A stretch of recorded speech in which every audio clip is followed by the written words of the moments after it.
മിസൈലുകളെ വായുവിൽ വെച്ച് തന്നെ ചാരമാക്കുന്ന അയൺ ഡോം. അതിർത്തി കടന്നു നിന്ന് ശത്രുക്കളുടെ ഉറക്കം കെടുത്തുന്ന ലോകത്തിലെ ഏറ്റവും ഭീകരമായ രഹസ്യാന്വേഷണ ഏജൻസിയായ മൊസാദ്. ആകാശത്ത് അപ്രമാദിത്യം സ്ഥാപിച്ച അത്യാധുനിക യുദ്ധവിമാനങ്ങൾ.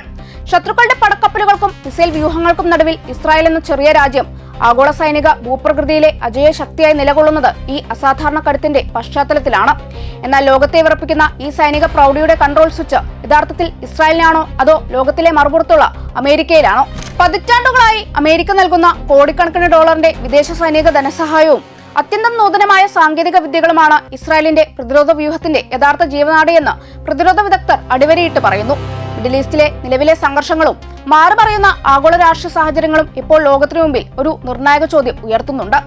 അമേരിക്കയുടെ പൂർണ്ണമായ പിന്തുണയും ആയുധ വിതരണവും പെട്ടെന്നൊരു ദിവസം നിലച്ചാൽ സ്വന്തം നിലയിൽ ഒരു ദീർഘകാല യുദ്ധം നയിക്കാൻ ഇസ്രായേലിന് സാധിക്കുമോ?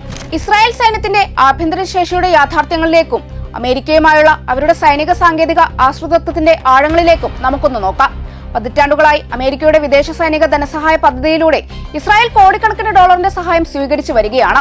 F-15, F-35, F-16 യുദ്ധവിമാനങ്ങൾ, ആക്രമണ ഹെലികോപ്റ്ററുകൾ, കൃത്യതയാർന്ന ബോംബുകൾ, സ്പെയർ പാർട്സുകൾ, സാങ്കേതിക പരിപാലനം എന്നിവയിൽ അമേരിക്കൻ പിന്തുണ നിർണായകമാണ്. അതുപോലെ തന്നെ ലോകപ്രശസ്തമായ അയൺ ഡോം പ്രതിരോധ സംവിധാനത്തിന്റെ നിർമ്മാണത്തിലും വികസനത്തിലും അമേരിക്കൻ നിക്ഷേപത്തിനും സാങ്കേതിക സഹകരണത്തിനും പ്രധാന പങ്കുണ്ട്. അതേസമയം മെർക്കാവ ടാങ്കുകൾ, ഡ്രോണുകൾ, ചില മിസൈൽ സംവിധാനങ്ങൾ, ഇലക്ട്രോണിക് യുദ്ധ സാങ്കേതിക വിദ്യകൾ എന്നിവയിൽ ഇസ്രായേൽ ശ്രദ്ധേയമായ ആഭ്യന്തരശേഷി വികസിപ്പിച്ചിട്ടുണ്ട്.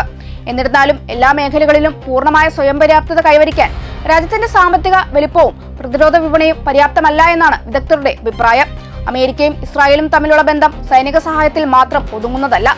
അമേരിക്കൻ ധനസഹായത്തിന്റെ വലിയൊരു വിഹിതം പിന്നീട് അമേരിക്കൻ കമ്പനികളിൽ നിന്നുള്ള ആയുധങ്ങൾ വാങ്ങാനാണ് ഉപയോഗിക്കുന്നത്. അതേസമയം യുദ്ധാനുഭവങ്ങൾ, സാങ്കേതിക വിവരങ്ങൾ, രഹസ്യാന്വേഷണ സഹകരണം എന്നിവയിലൂടെ അമേരിക്കയ്ക്കും ഈ പങ്കാളിത്തത്തിൽ നിന്ന് തന്ത്രപരമായ നേട്ടങ്ങൾ ലഭിക്കുന്നു.